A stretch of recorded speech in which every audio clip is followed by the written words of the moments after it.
Bonsoir à toutes et à tous. Merci de préférer l'information sur Eden TV. Dans l'actualité ce soir, l'atelier organisé par l'Agence nationale d'identification des personnes ANIP.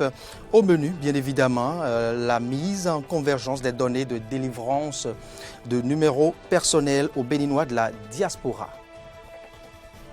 À suivre, en Éthiopie, la tension ne discontinue pas après 3 semaines de combat entre le gouvernement fédéral et les forces dissidentes du Tigré.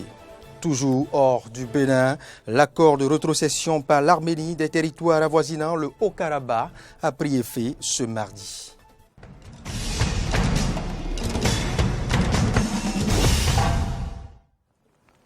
Bienvenue à toutes et à tous, vous faites bien de nous rejoindre.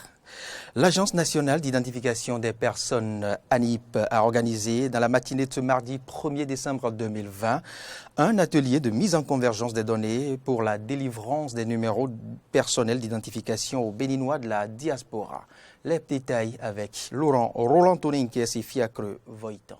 Le gouvernement se préoccupe des Béninois de la diaspora dans le but de leur délivrer les numéros personnels d'identification. Un atelier de mise en convergence de la base de données des passeports biométriques avec le registre national des personnes physiques est organisé. Le numéro personnel d'identification est obligatoire aux administrés pour se faire identifier, mais également aux services de l'administration publique pour interagir entre eux. Pour disposer du numéro personnel d'identification, il faut avoir été préalablement inscrit au registre national des personnes physiques, comme ce fut le cas des Béninois résidant sur le territoire national durant la période de novembre 2016 à mai 2017. Les Béninois résidant à l'extérieur n'ont pas pu bénéficier de ce privilège. C'est pourquoi le gouvernement réuni en Conseil des ministres le 29 juillet 2020 a instruit l'Agence nationale d'identification des personnes ANIP aux fins de procéder à leur inscription. L'Agence nationale d'identification des personnes a développé une plateforme qui permettra, entre autres, de prendre en compte la base de données du passeport biométrique pour l'enrôlement et la délivrance du numéro personnel d'identification aux Béninois de l'extérieur. L'objectif du présent atelier est de présenter le modèle retenu et de recueillir vos observations. Au cours de l'atelier, la plateforme d'enrôlement a été présentée aux participants et les observations recueillies serviront à l'amélioration de l'outil. Parlons maintenant de la politique au niveau de la commune d'Abomey-Calavi, ouverture ce lundi de la 4e session budgétaire, de la 4e session ordinaire, de la mairie d'Abomey-Calavi. L'objectif de ce rendez-vous est d'élaborer et d'adopter le budget primitif de l'année 2020. Le compte rendu avec Ayat Foué. Le budget primitif gestion 2020 de la commune de Calavi s'équilibre en recettes et en dépenses à la somme de 6 360 666 948 francs. C'est un rapport d'activité du budget de la commune d'Abomey-Calavi gestion 2020 qui est adopté à l'unanimité des conseillers présents ce 30 novembre. Avant cette adoption, les différents niveaux d'exécution ont été présentés aux membres du conseil communal. Quant à l'entretien des infrastructures socio-communautaires construites dans les différents arrondissements et qui demeure la priorité de tous et de chacun. Pendant le mois de décembre 2020, se tiendra la première séance de reddition de comptes de la 4e mandature du conseil communal, donc de notre mandature. Pour ce faire, l'implication de tous les conseillers communaux est souhaitée pour sa parfaite réussite. Cette 4e session ordinaire de l'année 2020 de la municipalité d'Abomey-Calavi a pour but l'élaboration et l'adoption du budget primitif de la gestion 2021. À cet effet, des perspectives ont été peaufinées. C'est la relance prochaine des opérations de lotissement dans les communes d'Abomey-Calavi pour le bonheur des populations. À cet effet, nul ne sera de trop pour l'identification des voies et moyens en vue de la réussite de cette activité dans notre commune. La présente session se poursuit et prendra fin le jeudi 3 décembre 2020. Dans un tout autre volet, la tournée du chef de l'État Patrice Athanase Guillaume Talon l'a amené ce lundi à Ouenhi, Covez, Nyando et Zakbota. Je vous invite maintenant à suivre l'étape de Ouenhi. Ouenhi, la troisième commune du plateau d'Agonli, est la première à accueillir Patrice Talon et sa délégation à la 19e journée de la tournée du président à travers les communes du Bénin. En prenant la parole à l'occasion, le maire Jonas Wissou a rappelé la signification du nom de sa commune avant de trouver que l'arrivée au pouvoir de Patrice Talon a changé le cours de l'histoire du Bénin et donc de Ouenhi. Ouin comme criquet dévastateur des champs de maïs, des premiers occupants agriculteurs, et Hi comme marché, ce qui signifie marché de criquet. Et comme le Messie, contre toute attente, surgit un oiseau sauveur qui livra un combat sans merci contre ces criquets dévastateurs et nuisibles. Excellence, Monsieur le Président de la République, à l'instar de cet oiseau, vous êtes le Messie. Il a par ailleurs mis en exergue les nombreuses actions du gouvernement de la rupture à l'endroit de sa commune et de ses administrés. Le bitumage de la voie Pobé à Djawere-Ouenhi, long de 25 km et qui s'achèvera bientôt. La dotation de 37 écoles sur 53 de cantines scolaires. La création des classes sportives dans nos collèges. La construction du marché de Dasso. L'aménagement de certains sites rizicoles sur une superficie totale de 125 hectares dans quelques villages par le projet d'appui aux infrastructures agricoles dans la vallée de l'Ouémé, Payavo. La sécurisation de la population de Ouenhi, due aux patrouilles des agents de sécurité plus outillés après les réformes sécuritaires courageusement engagées. L'assistance financière accordée aux artisans de la commune après le confinement des populations dû à la pandémie du Covid-19. De son côté, le président de la République va appeler les Béninois en général et les fils et filles de Ouenhi en particulier à défendre les acquis de la bonne gouvernance enclenchés au Bénin depuis peu. Chacun de nous va défendre cet acquis-là, que l'argent commun, on ne s'amuse pas avec, que l'effort permet de construire le pays. Et nous voyons que nous pouvons changer notre pays. Nous sommes en train, avec nos efforts, notre conscience, de construire notre pays. Nous en avons vu la preuve. Conscient de ce que le Bénin a changé en si peu de temps, le président de la République a promis aller plus loin dans cette optique pour un Bénin plus développé avec des citoyens plus épanouis.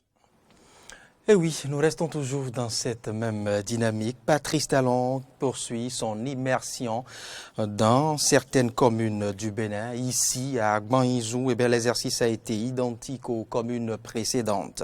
Un discours franc, un échange ouvert. Suivez plutôt pour vous en convaincre. Agban-Izou n'est pas resté en marge des communes sillonnées par le chef de l'État. Ce samedi, les populations de cette localité du département d'Izou ont accueilli dans la liesse le président Patrice Talon, venu en fin de mandat leur rendre compte de sa gestion du pays.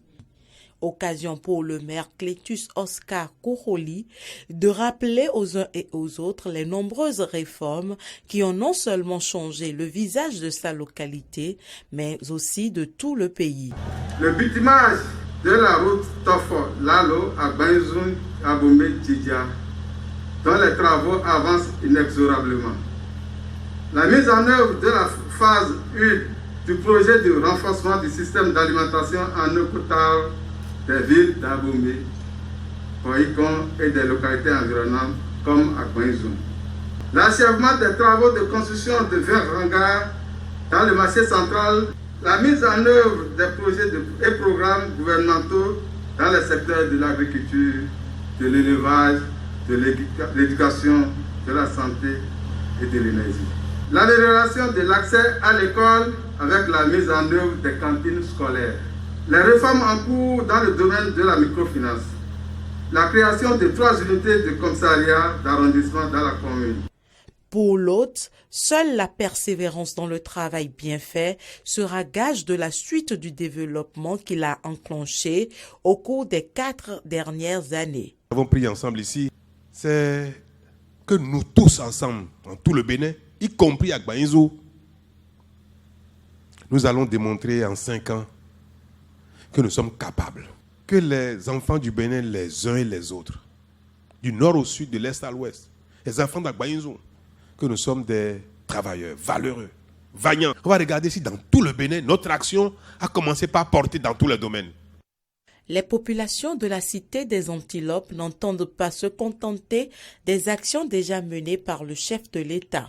L'amélioration des plateaux techniques dans les centres de santé, le recrutement du personnel enseignant et l'achèvement des travaux de lotissement sont entre autres doléances adressées au président Patrice Athanase Guillaume Talon. L'actualité hors du Bénin maintenant, je vous en parlais en titre. En Éthiopie, la tension ne faiblit point après 3 semaines de combat entre le gouvernement fédéral et les forces dissidentes du Tigré. Dans le nord, Addis Abeba annonce avoir pris le contrôle de la province rebelle samedi après s'être emparé de la ville de Mekele. Une annonce aussitôt démentie par le leader dissident qui évoque des combats toujours en cours aux abords de la localité. Détail.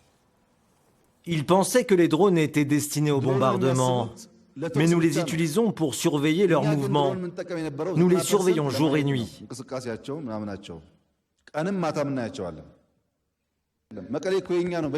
Mekele est à nous. Elle a été construite avec nos ressources. Nous n'allons pas la détruire. Pas même une seule personne n'a été blessée par l'opération à Mekele. Toujours dans la suite de cette information, le Premier ministre éthiopien s'est entretenu ce lundi avec le secrétaire général de l'ONU qui en appelle ici à un apaisement des tensions en Éthiopie. Le général a exprimé sa profonde inquiétude quant aux conséquences du conflit éthiopien sur la population civile, en raison de la propagation des discours de haine et des rapports sur le profilage ethnique.